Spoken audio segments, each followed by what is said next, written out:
इस कार्यक्रम के पुण्यार्जक हैं श्री राजेंद्र प्रसाद जी जैन, श्रीमती ममता जी जैन, श्री प्रशांत जी जैन, श्रीमती दिव्या जैन, पारस जैन, श्री भरत जैन, श्रीमती सौम्या जैन एवं समस्त परिवार, मुंबई।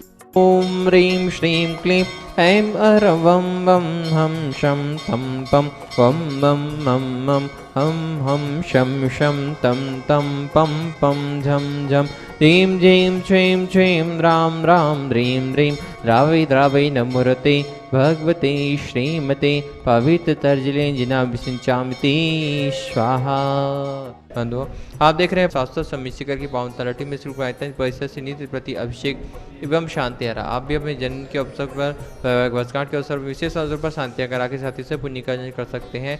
आज जिन्होंने गुणायतन के निर्माण में सहयोगी बनकर सदस्य के रूप में जुड़ने का सौभाग्य प्राप्त किया है, स्तंभ सदस्य के रूप में श्रीमती कुसुम जैन, धर्मपत्नी स्वर्गीय जेपी जैन, प्रियंका जी, धर्मपत्नी मनीष जी जैन आगरा से सूत्रधार के रूप में जुड़ने का सौभाग्य प्राप्त किया। श्रीमती जय कुमारी मंजू जैन, दिलीप कुमार जैन सागर से निर्माण सारथी के रूप में से दिलीप कुमार जी सेठिया, श्रीमती प्रेमलता जी सेठिया, अस्मिता जी जैन चेन्नई से निर्माण निधि के रूप में श्रीमती ज्योति जी, नंदू कुमार जी काशलीवाल जैन संभाजीनगर से सा परिवार, और जिन्होंने मास्टर शांति का शांति कराने का सौभाग्य प्राप्त किया है स्वर्गीय ताराचंद जी हजारीबाग से संस्थापक से स्वर्गीय ताराचंद जी गंगवाल, स्मृति प्रेमलता जी, प्रवण जी विभा, संजय रंजू, राजीव रिश्का जी गंगवाल, तिलक कुमार बलकिशनगढ़, ललितपुर से महेंद्र कुमार जी, हितेन जी, नितेन जी, रतेन जी, प्रमेंजन बरघरिया परिवार, और जिन्होंने विशेष रूप से शांति कराने का सौभाग्य प्राप्त किया है कोटा से संस्थापक से श्री लोकेश कुमार जी, डॉक्टर दीप्ति जी के जन्मदिन के उपलक्ष्य पर वैवाहिक वर्षगांठ के उपलक्ष्य पर शाह परिवार, जलगांव से श्री सुरेंद्र कुमार जी, भूरेलाल जी जैन, श्रीमती चंद्रकांता जैन की वैवाहिक वर्षगांठ के उपलक्ष्य पर शाह परिवार, सतना से सुनील कुमार जी, श्रीमती सुनीता जी की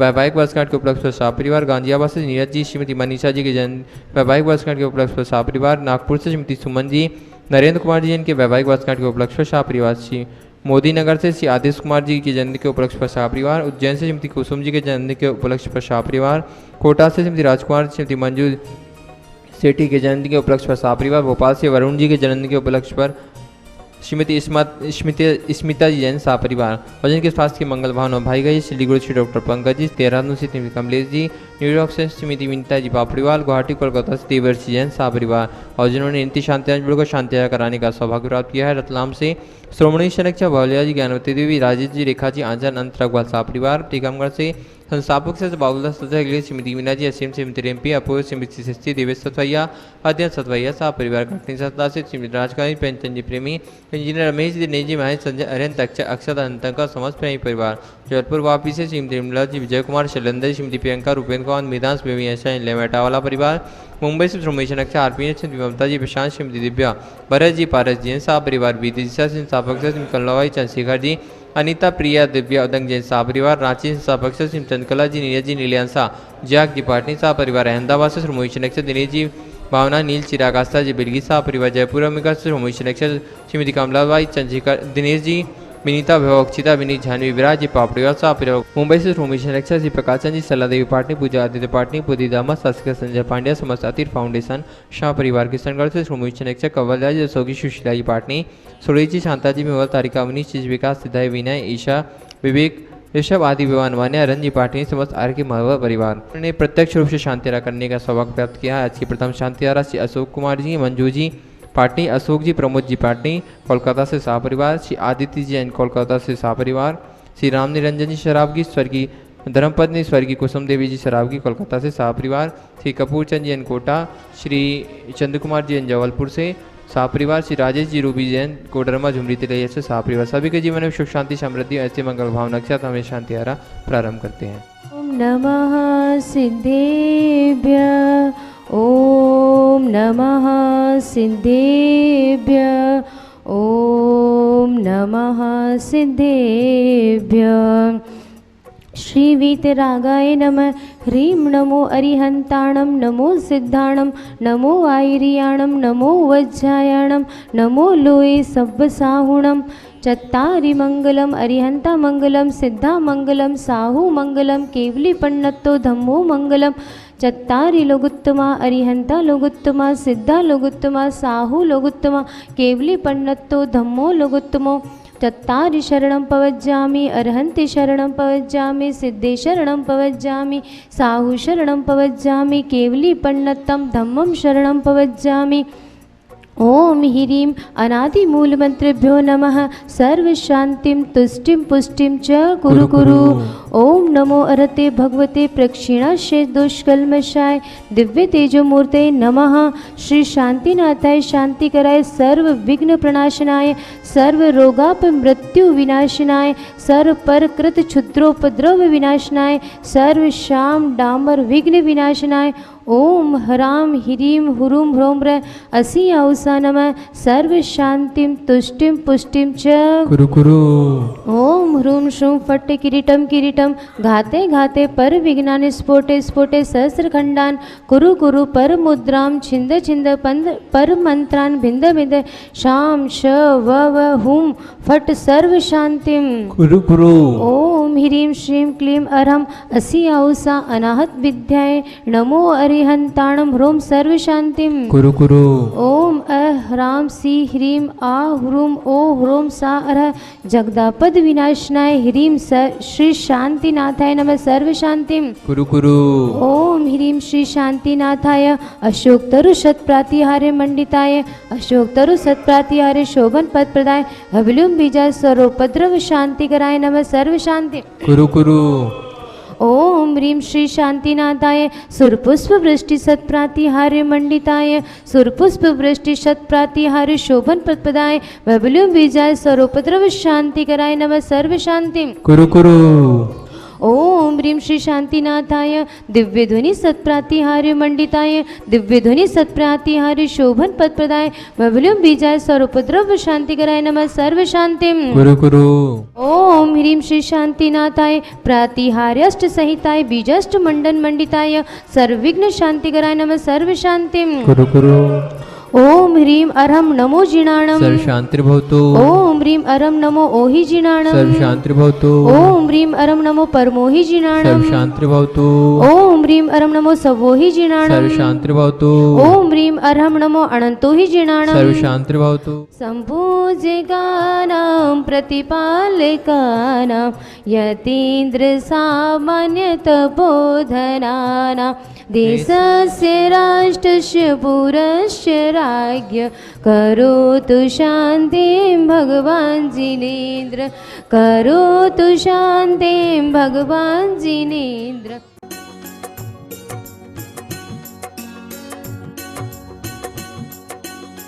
देवादिदेव 1008 श्री भगवान महावीर स्वामी की जय जय जय। अहिंसा परमो धर्म की जय जय जय। परम पूज्य आचार्य गुरुवर श्री विद्यासागर जी महाराज की जय जय जय। परम पूज्य 108 श्री प्रमाण सागर जी महाराज की जय जय जय। नमोस्तु गुरुदेव नमो। एक राजा एक अजायब घर में अपने मंत्रियों के साथ गया।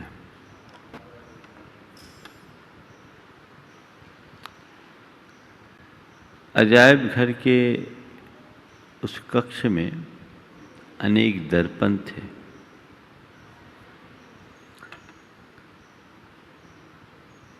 और उस दर्पण में एक जगह बहुत भीड़ लगी हुई थी। पूछा गया, दर्पण देखने में एक से दिख रहे हैं, फिर भी एक दर्पण विशेष के पास इतनी भीड़ क्यों? तो हाँ बताया, ये 4 प्रकार के दर्पण हैं। इसमें पहला दर्पण है, उसमें मनुष्य का वह रूप दिखता है जैसा वो है। दूसरे दर्पण में वह रूप दिखता है जैसा वो अपने बारे में सोचता है। तीसरे में वह रूप दिखता है जैसा वो लोगों को दिखाना चाहता है। और चौथे में वह रूप दिखता है जिस नज़रिए से लोग उसे देखते हैं। एक ही मनुष्य के अलग अलग रूप। राजा को आश्चर्य हुआ, बोला इसमें सबसे ज़्यादा भीड़ यहाँ क्यों है? बोले ये वो वाला दर्पण है जैसा लोग आदमी को दिखाना चाहता है। 4 रूप है, जैसे हम हैं, जैसा हम अपने बारे में सोचते हैं और जैसा हम लोगों को दिखाना चाहते हैं और लोग हमें जैसा देखते हैं। संत कहते हैं सबसे पहले तुम वो देखो जैसे तुम हो, और फिर जैसा तुम लोगों को दिखाना चाहते हो वैसा बनो। जैसे तुम अपने बारे में सोचते हो उसको साकार करो तो तुम जैसा दिखाना चाहते हो वैसा दिख जाओगे। और जहाँ तक लोगों को देखने का नजरिया है वो हमारे हाथ में नहीं है, पर हम अपने आचरण और व्यवहार से लोगों की धारणा को बहुत आसानी से परिवर्तित कर सकते हैं। हमारे यहाँ कहा गया कि जीवन में सहजता होनी चाहिए, दोहरापन नहीं। आज अधिकतर लोग दोहरी जिंदगी जीते हैं, होते कुछ है, दिखते कुछ है। आज गुरुदेव ने जीवन के इस दोहरेपन को समाप्त करके सत्यनिष्ठ बनाने की प्रेरणा देते हुए कहा, 2 जीव न हो, 2 जीव न हो, जीवन में सत्य ही सब कुछ है। 2 जीव न हो, जीवन में सत्य ही सब कुछ है। ये जीवन के लिए एक बड़ा उत्कृष्ट संदेश है। यही हमारे जीवनोत्थान का आधार भी।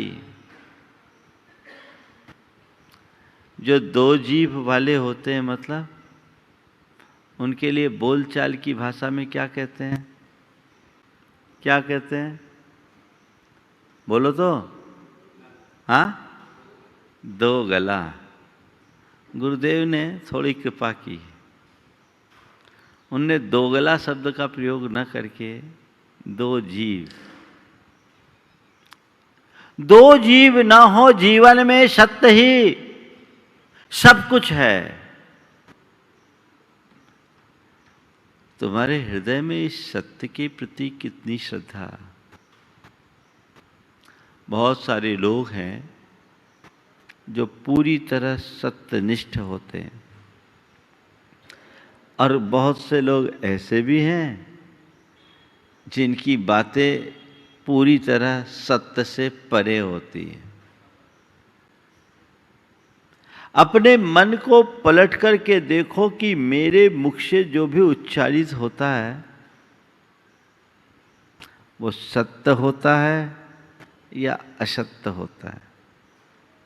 4 बातों की पड़ताल आज करनी है। ये बात तो सभी मानते हैं कि जीवन में सत्य ही सब कुछ है, और जिसने सत्य का आश्रय लिया, सत्य का आलम्बन लिया, उसके जीवन का उत्थान सुनिश्चित है। सब ये भी जानते हैं कि झूठ से शाश्वत प्रतिष्ठा नहीं मिलती। एक न एक दिन झूठ की पोल खुलती है, और जब झूठ की पोल खुलती है तो मनुष्य को बहुत नीचा देखना पड़ता है। सच्चाई, ईमानदारी और नेक नीति का महत्व हमेशा रहता है, लेकिन झूठे, बेईमान और मक्कार व्यक्तियों का कोई स्थायी वजूद नहीं होता। ये तो मानते हो ना? मानते हो? अंदर से महसूस करो।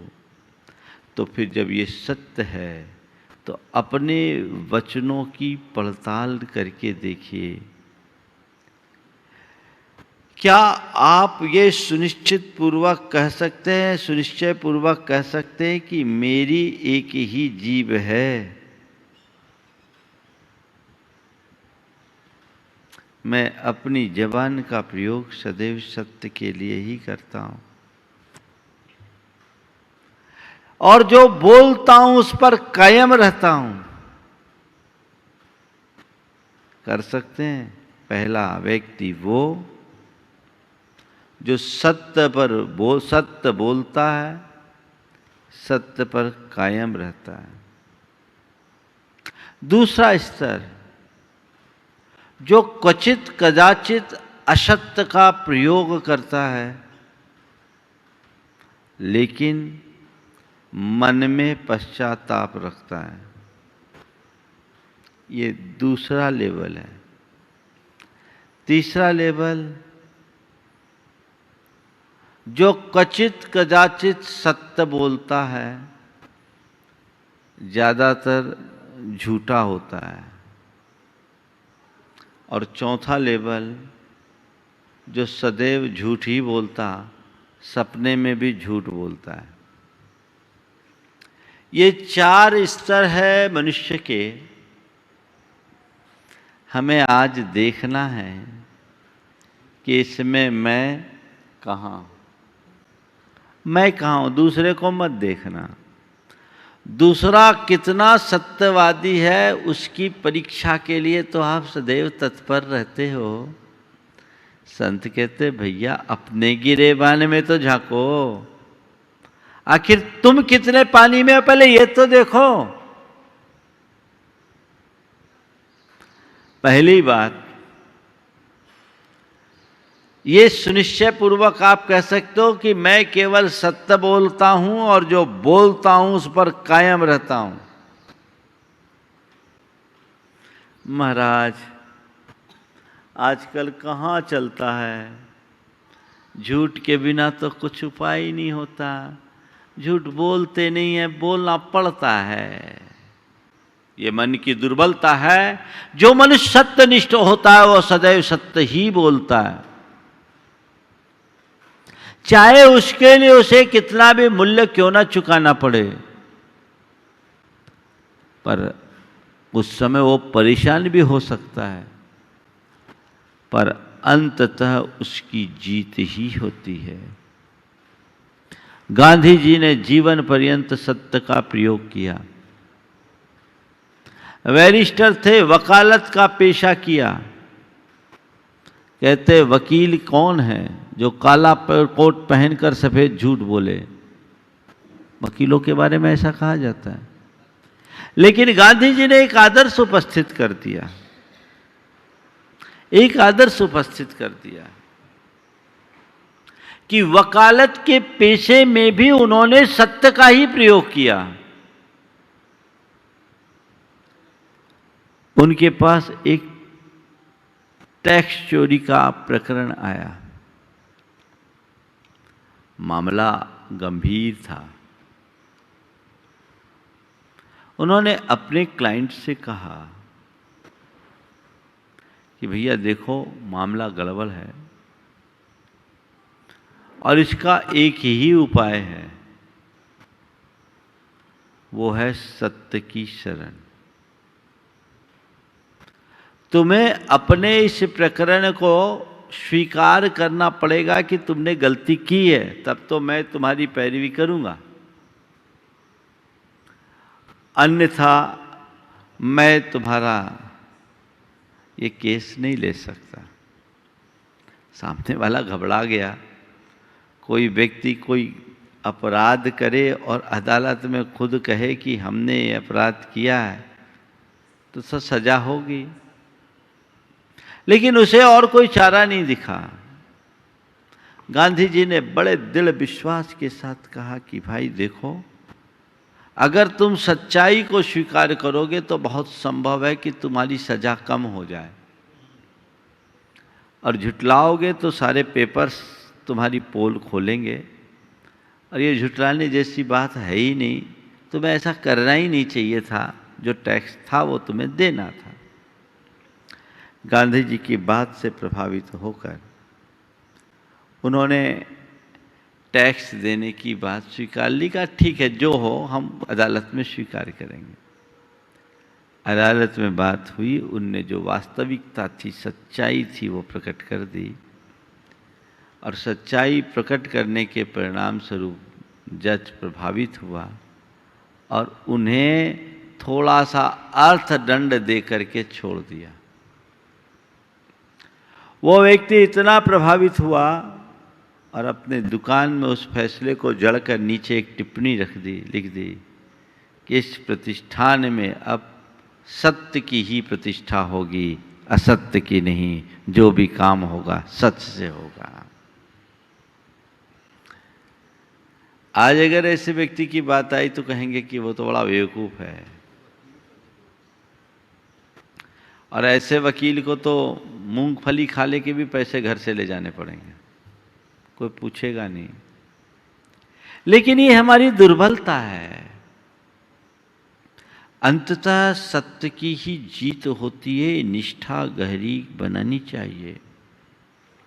असत्य तभी तक व्यवहार में दिखता है जब तक उसके ऊपर सत्य का लेबल लगा होता है। जब वास्तविकता प्रकट हो जाती है, पोल खुलती है, तो सब उससे मुंह फेरना शुरू करते हैं। तो पहली बात सत्य पर अडिग रहने की है। आप सत्य पर अडिग रहें, और कदाचित सत्य पर पूरी तरह अडिग न भी रह सके तो अपने वचनों पर पक्के रहें, वचन के पक्के। जो भी आपका कमिटमेंट हो उसे पूरी तरह निभाओ। पुराने जमाने में महाजनों की ये बातें होती थी, जो जवान दे दिया वो पक्का हो गया। लिखा पढ़ी तो बहुत बाद में शुरू हुई। जवान दे दिया यानी बात हो गई। और आज जवान दे देने की बात तो जाने दीजिए, पूरी लिखा पढ़ी हो जाए तो भी लोग डॉक्यूमेंट बदल देते हैं। कितना अधिक नैतिक पतन है। मनुष्य की वृत्ति इतनी स्वार्थपरता से भर गई है कि उसकी सारी विश्वसनीयता और प्रामाणिकता खंडित हो गई। सत्य से ही हमारी विश्वसनीयता है और सत्य में ही हमारी प्रामाणिकता है। जवान के पक्के होना चाहिए। मैं जब कोलकाता में था, एक सज्जन ने अपनी एक कहानी सुनाई। उन्होंने कहा, महाराज जी, हमारे पिताजी राजस्थान से आए थे और हम लोग बड़े अभावग्रस्त स्थिति में इधर आए, और एक सेठ जी के फर्म में काम कर रहे थे, जूट का काम था। हमारे पिताजी उनके मुनीम थे। एक अच्छा सौदा आया। मुनीम जी को लगा कि ये सौदा फायदे का ले लेना चाहिए। सेठ जी उस समय कोलकाता में थे नहीं, बाहर थे, और उस समय तो टेलीफोन की कोई व्यवस्था थी नहीं कि उनसे संपर्क करे। उसने सेठ जी की अनुपस्थिति में भी फर्म के फायदे का सौदा देखकर वो सौदा ले लिया। सेठ जी आए। चूंकि ये डील बड़ी डील थी और बिना पूछे ताछे ये सौदा हुआ था, सेठ जी को ये बात जची नहीं। उन्होंने गुस्से में कह दिया कि अब तुमने ये डील बिना पूछे की है, इसका नफा नुकसान सब तुम्हारा, नफा नुकसान सब तुम्हारा। ठीक है, सेठ जी ने कह दिया तो मुनीम की औकात क्या कि सेठ के सामने कुछ जबान लड़ाए। अब क्या है, मार्केट चढ़ गया और उस सौदे में, उस जमाने में, आज से करीब 60 वर्ष पहले की बात बता रहा हूं, 5 लाख रुपए का फायदा हुआ। उनने पूरा डील बताया, ये प्रॉफिट है। सोचा सेठ लोग तो बोलते रहते हैं, जाकर के हिसाब दिया।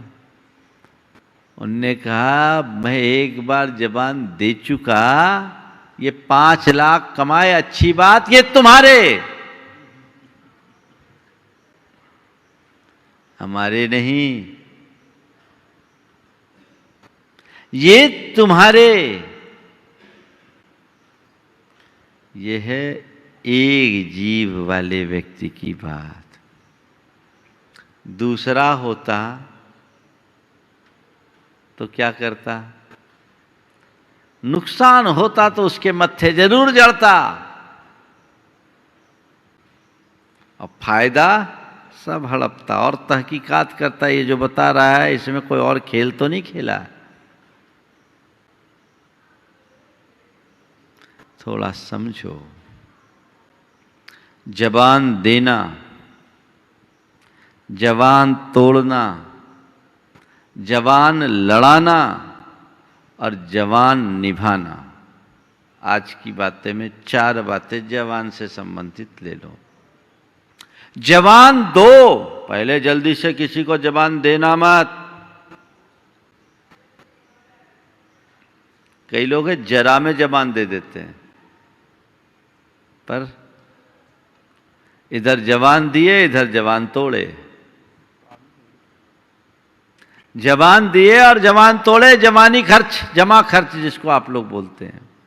जबान दिया नहीं, जबान पर जबान तोड़ दिया। संत कहते जबान दिया है तो जबान पर अडिग रहो, जबान टूटनी नहीं चाहिए। जल्दी से किसी को जबान देना मत, और जबान यदि दे दिया तो जबान कभी तोड़ना मत, अडिग रहना। हमारा धर्म हमें ये सिखाता है। और सत्य की निष्ठा तुम्हारी होगी तो एक बार जो जबान दे दिया सो दे दिया। आज भी ऐसे लोग हैं। एक व्यक्ति की एक प्रॉपर्टी थी, वो प्रॉपर्टी की उनने किसी से डील की, बातचीत चल रही थी और 2 करोड़ रुपए में डील की। डील कंप्लीट हुई, उसी बीच दूसरा व्यक्ति आया, भैया हम 2.5 करोड़ का आदमी लेकर आए। बोला भैया अब जाने दो, हमने जबान दे दिया। उसने बोला कोई लिखा पढ़ी थोड़ी हुई है, कोई अभी आपने एग्रीमेंट थोड़ी किया है। बोले मेरे लिए एग्रीमेंट की कीमत नहीं है, जबान की कीमत है। तुम्हारे लिए वो 50 लाख भारी दिख रहे होंगे, पर मेरे लिए मेरी जबान भारी है। क्या करते हैं आप, इस पर विचार कीजिए। ओ जबान दो मत, और जबान दो तो जबान के पक्के बनो, जबान में अडिग रहो, जबान तोड़ो मत। आजकल ऐसे लोग बड़े दुर्लभ हैं, पर मैं आपसे पूछता हूं, लोक में प्रतिष्ठा किसकी है? जो जबान दे के मुकर जाते हैं उनकी, या जो जबान निभाते हैं उनकी? किसकी है? हाँ, तुम किसे पसंद करोगे? जो जबान दे के मुकर जाए उसको, या जो जबान का पक्का हो उसको? हाँ, पक्के। तो जब तुम जबान के पक्के को पसंद करते हो तो और लोग भी तो जबान के पक्के को ही पसंद करते हैं। तो तुम फिर जबान क्यों तोड़ते? फिर जबान क्यों तोड़ते? जबान के पक्के बनो। पर आजकल के लोग तो ऐसे, एक यहाँ शादी थी, उसने अपने मित्र से कहा भैया तुम्हें आना है, व्यवस्था संभालना। बोला चिंता मत करो, तुम्हारे यहाँ तो मैं सिर के बल आ जाऊंगा। चिंता मत करो, तुम्हारे यहाँ तो मैं सिर के बल आ जाऊंगा। उसके भरोसे में था। इन शादी के वक्त सब आए वो नदारत, सब आए वो नदारत। बाद में वो पहुंचा, बोला भैया तुम आए नहीं, बहुत लेट आए। तुम तो कह रहे थे मैं सिर के बल आ जाऊंगा, 2 दिन बाद आया। बोले क्या बताऊं, सिर के बल आया इसीलिए तो लेट हो गया। सिर के बल आया इसलिए लेट हो गया। ऐसे लोग जो जबान को तोड़ दे, ऐसे लोग जो जबान के अर्थ बदल दे, ये व्यक्ति संसार में कभी प्रतिष्ठापूर्ण स्थान नहीं बना सकते। अल्पकालिक लाभ उन्हें भले हो जाए, पर दीर्घकालिक उपलब्धि उनके जीवन में घटित नहीं हो सकती। इसलिए संत कहते हैं जबान के धनी बनो, जबान के पक्के बनो, एक जीभ वाले बनो। 2 जीभ न हो, जीवन में सत्य ही सब कुछ है। तो पहली बात सत्यनिष्ठ होना, मुझे असत्य बोलना ही नहीं। और किसी को जबान दिया तो जबान तोड़ना नहीं, जबान का पक्का बनना है, जबान पे अडिग रहना है, जबान निभाना है। और फालतू किसी से जबान लड़ाना नहीं है। कुछ लोग है जबान लड़ाते हैं। जबान लड़ाने का मतलब बिना मतलब बहस करना, खामोखा बहस करना।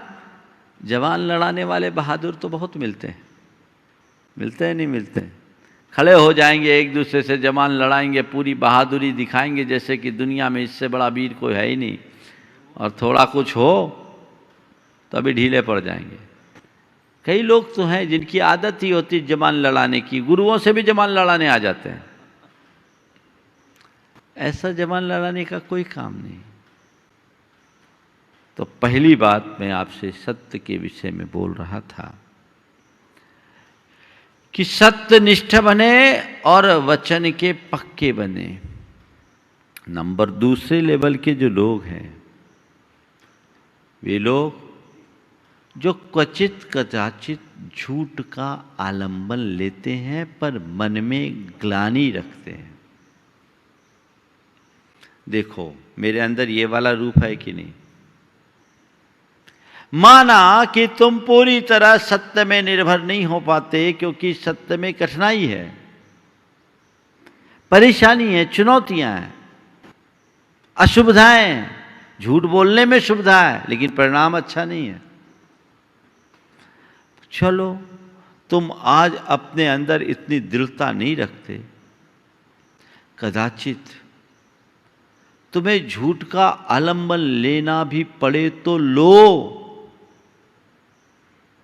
पर तभी जब तुम्हारा काम सच से न चले,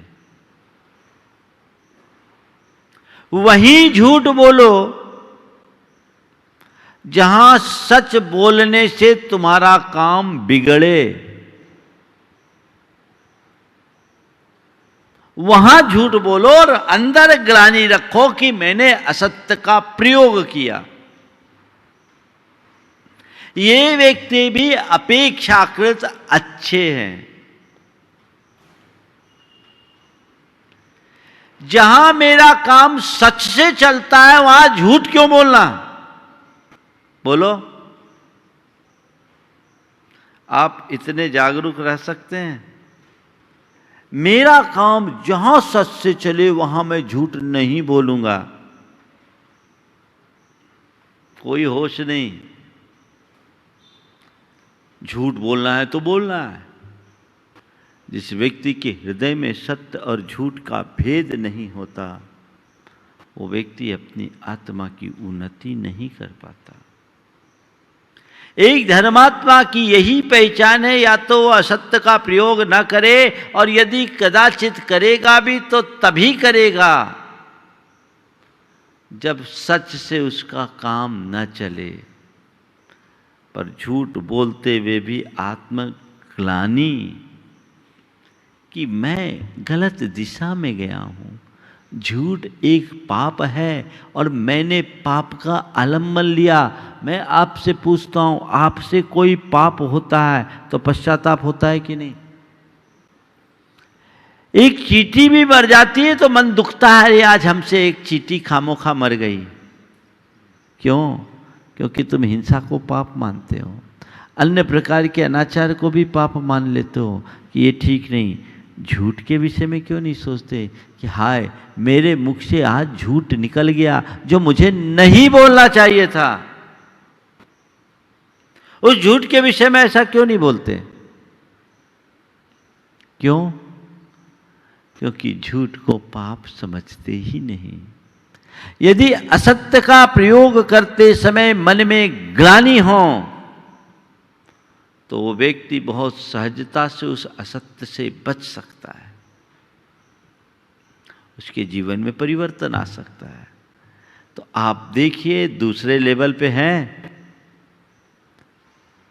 कि अक्सर सत्य बोलते हैं, क्वचित कदाचित झूठ का आलम्बन लेते नहीं, लेना पड़ता है, पर मन में पश्चाताप और ग्लानि का भाव होता है ये लेवल? अगर ये लेवल है तो ठीक, तुम देखना, दूसरों को मत नापना, खुद को नापना।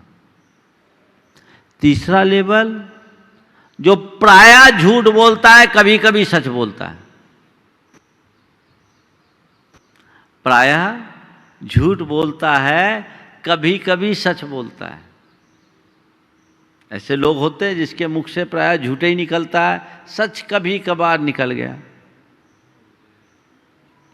मजबूरी। वो आदमी भरोसे के काबिल नहीं। 1994 में जब यहां चातुर्मास हो रहा था, कर्म बंध की प्रक्रिया पर एक संगोष्ठी थी, तो पंडित जी थे ही, इधर हमने मोर्चा संभाल रखा था, बहुत सारे विद्वान आए थे। एक विद्वान ने मंच से हमारी प्रशंसा की, आप लोगों को याद होगा, बुजुर्ग विद्वान थे, नाम नहीं ले रहा हूं क्योंकि इस दुनिया में नहीं है वो। तो बुजुर्ग विद्वान थे, उनने हमारी प्रशंसा में कसीदे काढ़े कि हम लोगों को इतनी 80 साल की उम्र पार कर गए, पर अभी अभी संस्कृत प्राकृत के उच्चारण में भी कठिनाई होती, पर महाराज का कितना ज्ञान है कि सारी गाथाएं और संस्कृत प्राकृत के संदर्भों को एकदम मुखाग्र धड़ल्ले से बोल रहे हैं। उस सत्र की अध्यक्षता पंडित सागरमल जी विदिशा वाले कर रहे थे। जो विद्वान ने ये प्रशंसा के शब्द बोले थे वो प्रायः मुनियों से दूर रहते थे। तो पंडित सागरमल जी ने कहा अपने अध्यक्षीय संबोधन में कि इस आदमी ने जिंदगी में पहली बार सच बोला। चौंके, इस आदमी ने जिंदगी में पहली बार सच बोला। क्या बोल रहे पंडित जी, हम अभी तक झूठ बोलते थे क्या? अरे हमने आपको ये थोड़ी बोला कि आप अभी तक झूठ बोल रहे हो, हमने तो आपसे केवल इसलिए अभी बोला कि आप पहली बार सच बोले हो, क्योंकि आपने पहली बार दिगंबर मुनि के गुणों को स्वीकार करके उनकी सराहना किए हो, उसकी प्रशंसा की हो, इसलिए मैं बोल रहा हूं आपने जीवन में पहली बार सच बोला है ना। तो ऐसे लोग कुछ होते हैं, हालांकि उनकी धारणा बाद में बदल गई और उनके जीवन का उत्तरार्ध बहुत अच्छा रहा। होनहार होती है, पंडित जी की भी उसमें बड़ी भूमिका थी। तो कहने का तात्पर्य तो मैंने प्रसंगवश कहा, पर कई लोग ऐसे होते ज्यादातर झूठे ही बोलते हैं, कभी कभार सच निकल जाए, और ऐसे लोग हम लोगों के इर्द गिर्द भी रहते हैं। बहुत सारे लोग ऐसे होते हैं दुनिया में झूठे रहे सो रहे, गुरुओं के पास भी सच्चे नहीं। कैसे बेईमान लोग होते मालूम? एक महाराज रात्रि भोजन जब तक आजीवन त्याग न करे तब तक किसी से आहार नहीं लेते। रात्रि भोजन आजीवन न त्यागे तब तक आहार नहीं लेते। उनका कोई जोर जबरदस्ती नहीं था, भाई मुझे आहार देना है तो रात्रि भोजन आजीवन छोड़ो तो दो, और नहीं पोसाए तो मत दो। एक लड़का बहुत होशियार था, वो आहार दे आया। आहार दे आया, वो रात में खाता था, वो एक दिन को छोड़ने की स्थिति में नहीं था। उसके मित्रों ने पूछा क्यों तुम आहार दिया? बोले दिया है। बोले रात्रि भोजन छोड़ दिया? बोले हाँ हमने बोल दिया, महाराज जी सब त्यागे हैं। क्या कह रहा? महाराज जी सब त्यागे, खुद नहीं, वहां भी झूठ। हमारा त्याग नहीं है, मन शुद्धि, वचन शुद्धि, काय शुद्धि, आहार जल शुद्ध है, महाराज जी सब त्यागे हैं। अब महाराज ने समझा इसने सब त्यागा है। और भाई साहब क्या बोल रहे हैं? कौन त्यागा है? महाराज जी सब त्यागे हैं। ऐसे होशियारों के लिए क्या कहेंगे? बात बिना मतलब जो अक्सर झूठ बोलता है, कभी कभार सच का प्रयोग करता है, वो व्यक्ति भी भरोसे के काबिल नहीं होता। और कई लोग झूठ भी बोलते हैं ना तो इस ऐसे सलीके से बोलते हैं कि सामने वाला कुछ समझ ना पाए। एक कुम्हार था, उसका गधा बीमार था। कुम्हार का गधा बीमार था तो उसे मिट्टी लेने जाना था। उसने अपने पड़ोसी से कहा भैया तुम अपना गधा दे दो, हम मिट्टी ले आए। तुम अपना गधा दे दो, हम मिट्टी ले आए। बोले क्या बताए, हमारा गधा तो जंगल चरने गया है, होता तो दे देते। क्या बताए, हमारा गधा तो जंगल चरने गया है। उसने इतना बोला ही कि पीछे बंधा हुआ गधा जोर जोर से रेंकने लगा, ढेंचू ढेंचू करने लगा। उसने कहा हद हो गई, गधा भीतर रेंक रहा और तुम कह रहे हो कि गधा जंगल चरने गया। उसने कहा क्या बोलते हो साहब, आदमी की बात पर भरोसा नहीं, जानवर की बात पर भरोसा करते हो। आदमी की बात पर भरोसा नहीं, जानवर की बात पर भरोसा करते हो। क्या दशा है, मनुष्य की विश्वसनीयता कितनी खंडित हो गई है उसकी असत्य प्रियता के कारण। आज ऐसे लोग बहुलता से पाए जाते हैं जो कभी कभार सच बोले, ज्यादा झूठ बोले, कोई काम का नहीं। ऐसे आदमी से कभी भी धोखा खाया जा सकता है, भरोसा मत रखना। हमारे पास जब लोग आते हैं ना तो मैं तो हिसाब लगाता हूँ किसकी बात में कितना का भाग देना है, कितने का गुनाह करना है। पूरा गुनाह भाग लगा करके अर्थ लगाता हूँ, नहीं तो तुम लोगों की बातों को सीधे सीधे मैं लेना शुरू कर दूँ ना तो तुम लोग तो हमारा ही कबाड़ा कर दोगे। बड़ी बुरी हालत है। कई लोग हैं जो आदतन बोलते हैं, वो उनकी आदत में, वो उनकी हैबिट में, उससे बच नहीं पाते। प्रवृत्ति ऐसी बन गई, बिना मतलब के झूठ। उनकी जिब्बा का कोई वजन ही नहीं। देखो ना आजकल जितने भी सोशल मीडिया है उसमें कितने फेक न्यूज़ जाते हैं। ज़्यादातर फेक ही न्यूज़, फेक ही न्यूज़, फेक ही न्यूज़। कोई सिर नहीं, कोई पैर नहीं।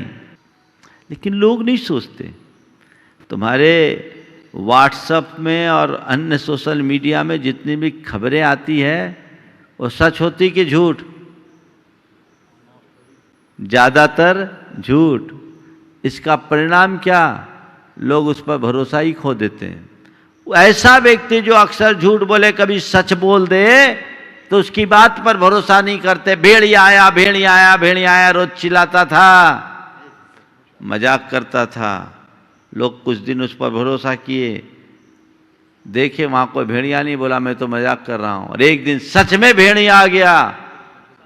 वो बोल रहा भेड़िया आया, भेड़िया आया, कहीं मजाक कर रहा होगा, भेड़िया उसको उठा ले गया। तो जो व्यक्ति अक्सर असत्य बोलता है उसका पोल तो खुल ही जाता है, और वो कभी सच बोले भी तो उसकी कोई वजनदारी नहीं होती, उसका सच भी झूठ हो जाता है। इसलिए दो जीव न हो, जीवन में सत्य ही सब कुछ है, ये वाक्य अपने हृदय में अंकित कर लो, तब तुम जबान के पक्के बनोगे। अन्यथा व्यर्थ जबान लड़ाने से कोई फायदा नहीं। चौथे स्तर के लोग जो झूठ ही बोलते हैं, वो झूठ की प्रतिमूर्ति होते हैं। एक झूठ को साबित करने के लिए, सच साबित करने के लिए 100 झूठ बोलते हैं, और पता नहीं उनका दिमाग कैसा कैसा चलता है, कैसा चलता है। और ऐसे ऐसे झूठ की मत पूछो, वो समझ नहीं पा रहा क्या है। सन 2009 से 2013-14 तक अभी भी चलता है, आज सार्वजनिक रूप से बोल रहा हूं। एक युवक, उसके पास पता नहीं हमारे से जुड़े हुए लोगों के नंबर्स कैसे आ गए। वो किसी को भी फ़ोन करे, मैं अमुक जगह से हूँ, गाड़ी से आया हूँ, एक्सीडेंट हो गया है और लोगों ने हमारा सब छीन लिया है, मेरी माँ गंभीर रूप से घायल है, भैया इस अकाउंट में इतने 5,000 रुपये डाल दो तो बड़ी कृपा होगी। यहाँ भी आए होंगे 2-4 फोन, अभी कुछ 9,000 इनने भी दिए। हाँ, अभी नहीं, पहले की बात। फिर 1-2 बार हमें बोलना पड़ा। अब वो व्यक्ति झूठ बोलकर, चकमा देकर लोगों से ऐसे 3,000-5,000 की मांग करे, कोई बोले चलो दे दो, पर वो इतनी चतुराई से झूठ बोले कि किसी को पता भी न लगे। पर ऐसा करके कितनी बार वो अपनी माँ को मरवा चुका। कितना पाप, कितना फरेब। अब इसका दुष्परिणाम ये होता है कि कोई वाकई में जरूरतमंद हो तो जल्दी से भरोसा नहीं होता। आप लोगों से मैं कहता हूँ, अभी भी बीच बीच में भी 2-4 दिन पहले, 15 दिन पहले वो घटना फिर से प्रकाश में आई। वो एक ही व्यक्ति है जो इस तरह का खेल खेलता है। थोड़ा सत्यापित करके देना, ऐसे अंधेरा का काम मत करना। लेकिन वो झूठ बोलने का आदि, मैंने सोचा ये आदमी इतना दिमाग लगा रहा है, यदि इतना दिमाग रचनात्मक दिशा में लगाता तो हो सकता है वो बहुत बड़ी कंपनी का डायरेक्टर बन सकता था। दिमाग शार्प। ऐसे बहुत सारे लोग होते हैं जो पूरी तरह झूठे, फरेबी और बेईमान किस्म के लोग होते हैं। ऐसे लोगों से अपने आप को बचाना चाहिए। तो झूठ बोलना, आदतन झूठ बोलना, ये बिल्कुल गलत है। गलत आशय से झूठ बोल करके अपना लाभ कमाना तो गलत है ही, आदतन झूठ बोलना भी गलत है। कुछ लोग आदतन झूठ बोलते, आदत ही हो गई झूठ बोलने की, सच बोलते ही नहीं। एक से पूछा, भैया झूठ बोलने की मशीन देखी है? झूठ बोलने की मशीन देखिए? बोले देखिए। बोले कहाँ? बोले हमारे घर पे है। झूठ बोलने की मशीन देखिए? बोले कहाँ है? बोले हमारे घर में है। समझ गए ना बात आपको? अब झूठ झूठ झूठ झूठ झूठ, तो उसका अंजाम क्या होगा? झूठे के साथ कोई खड़ा नहीं होता और सच्चे का सब साथी होता है। इसलिए ऐसे वचनों के प्रयोग से अपने आप को बचाना चाहिए। हमारा स्थान प्रथम स्तर के व्यक्तियों में ना हो, कोई चिंता नहीं, दूसरे लेवल पर तो रहे। असत्य का प्रयोग न करे, ज्यादातर सत्य का प्रयोग करे, और कदाचित असत्य का प्रयोग करना भी पड़े तो मन में ग्लानि और पश्चाताप का भाव रखो, तब कहीं जाकर सत्य की प्रतिष्ठा हो पाएगी। शास्त्रकारों ने कहा, सत्ये शाश्वत कल्याणे निमग्ने यस्य मानसः